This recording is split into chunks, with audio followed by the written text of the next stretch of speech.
Samajwadi party के संगठन के हमारे राष्ट्रीय अध्यक्ष आदित्य कादी साहब, प्रदेश के अध्यक्ष शकील और उनके सभी सहयोगी साथियों को, संगठन के पदाधिकारियों का बहुत बहुत धन्यवाद और आभार प्रकट करता हूं। समाजवादी पार्टी का बहुत महत्वपूर्ण संगठन है और संगठन में जो हमारी आपकी बातचीत हुई है, एक दूसरे ने जो सुझाव दिए और कुछ साथी लिख कर के भी देके जाएंगे, हम समाजवादी पार्टी के लोग उन तमाम सुझावों को अमल करेंगे। उन सुझावों के लेकर के हम पार्टी के लोग उनको कार्यक्रम भी बनाने का काम करेंगे। मैं धन्यवाद देता हूं अपने संगठन के लोगों का कि जिन्होंने ये संकल्प लिया है कि अपनी वोटर लिस्ट को सुधारने का काम करेंगे।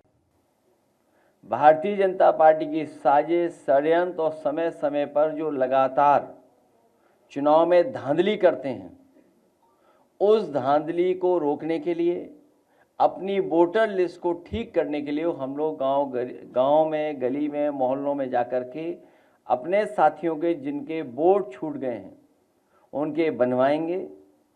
और जो फर्जी वोट भारतीय जनता पार्टी ने बनवा रखे हैं, कोई बूथ ऐसा भारतीय जनता पार्टी का नहीं है जिसमें फर्जी वोट उन्होंने बनाए हों। उन वोटों पर भी आपत्ति करने का काम हम मिलकर के करेंगे।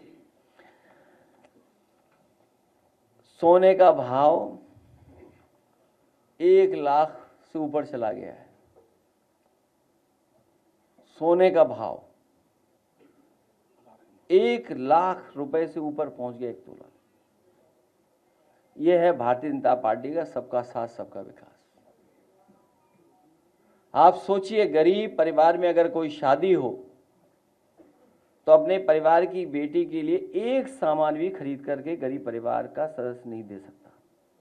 उसके माँ बाप, पिता अगर कुछ देना चाहेंगे तब भी नहीं दे पाएंगे। और लगातार ये सरकार कह रही कि हम विकसित भारत बनाएंगे। इनके विकसित भारत का सपना क्या है? आखिरकार हम विकसित भारत किसको बोलेंगे? क्या विकसित भारत यही है कि जहां पर गरीब अपनी बेटी की भी शादी नहीं कर पा रहा है, न करा पा रहा है?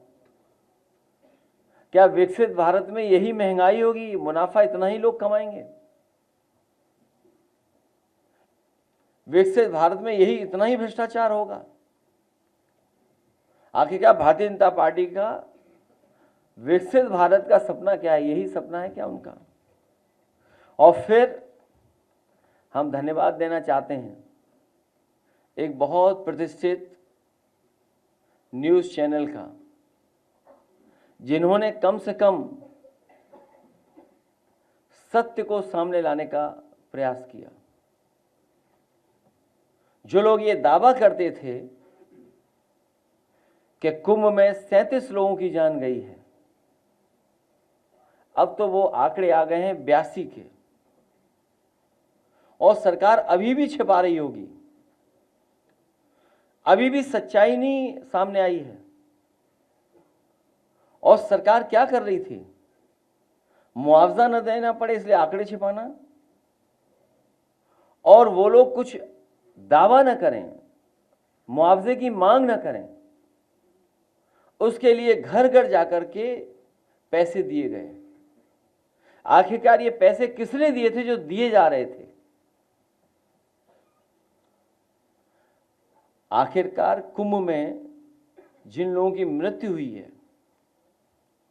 मृत्यु के बाद जो सरकार ने मुआवजा तय किया था, आखिरकार कैश कौन देने जा रहा था? ये कैश किसका था?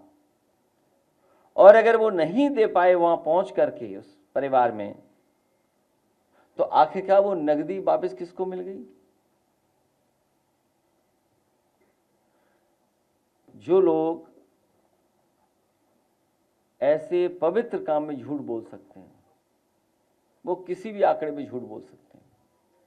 इसलिए जहां हमें वोटर लिस्ट के लिए सावधान रहना है, वहीं आने वाले समय में सेंसस भी होने जा रहा है। अब तो तारीख भी आ गई है।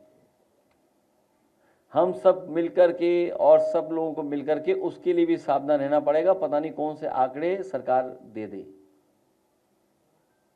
क्योंकि भारतीय जनता पार्टी के आंकड़ों पर किसी को भरोसा नहीं है।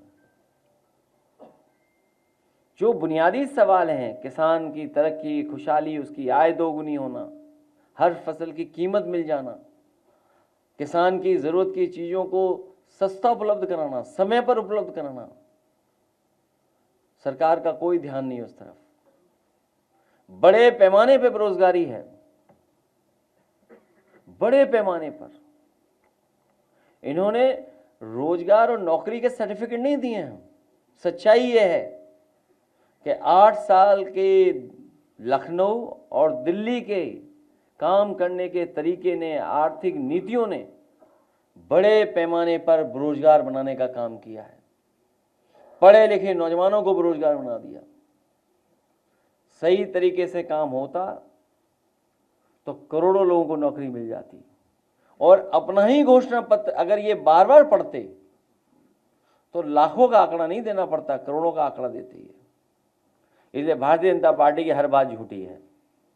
मैं सभी अल्पसंख्यक सभा के सदस्यों का, राष्ट्रीय अध्यक्ष जी का, प्रदेश अध्यक्ष जी का, उनके साथ है उस संगठन के लोगों का और उनके साथ जितने भी संगठन में लोग काम कर रहे हैं उनका मैं बहुत बहुत धन्यवाद और आभार प्रकट करता हूँ।